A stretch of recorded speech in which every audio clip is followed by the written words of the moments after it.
श्रीमन्नारायण दोस्तों, हिंदू धर्म में एकादशी का बहुत अधिक महत्व होता है। अश्विनी माह के शुक्ल पक्ष में जो एकादशी पड़ती है उसे पापांकुशा एकादशी के नाम से जानते हैं।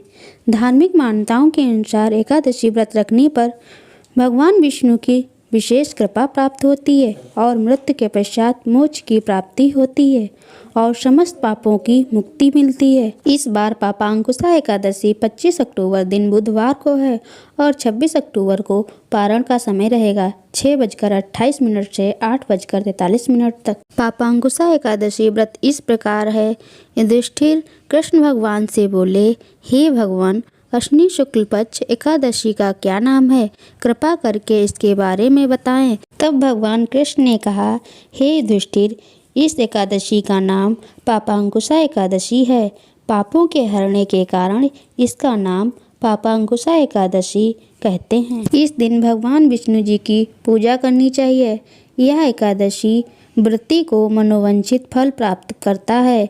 प्राचीन समय में विंध्य पर्वत पर क्रोधन नामक एक बहेलिया रहता था। वह बड़ा क्रूर था। उसका सारा जीवन हिंसा, लूटपाट, मदपान और गलत संगत पाप कर्मों में बीता।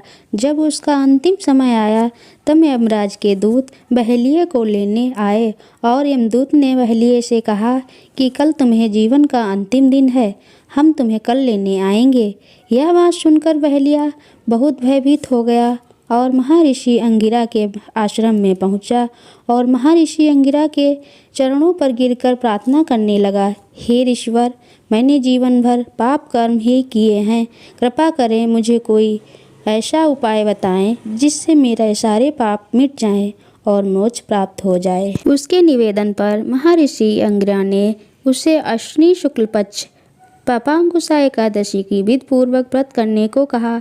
महर्षि अंगिरा के कहे अनुसार उस बहेलिये ने यह पापांकुशा एकादशी व्रत किया और किए गए सारे पापों से छुटकारा पा लिया और इस व्रत पूजन के बल से भगवान की कृपा से वह विष्णु लोक को गया। जब यमराज के यमदूत ने इस चमत्कार को देखा तो वह बहेलिये को बिना लिए ही यमलोक वापस लौट गए। बोलो विष्णु भगवान की जय।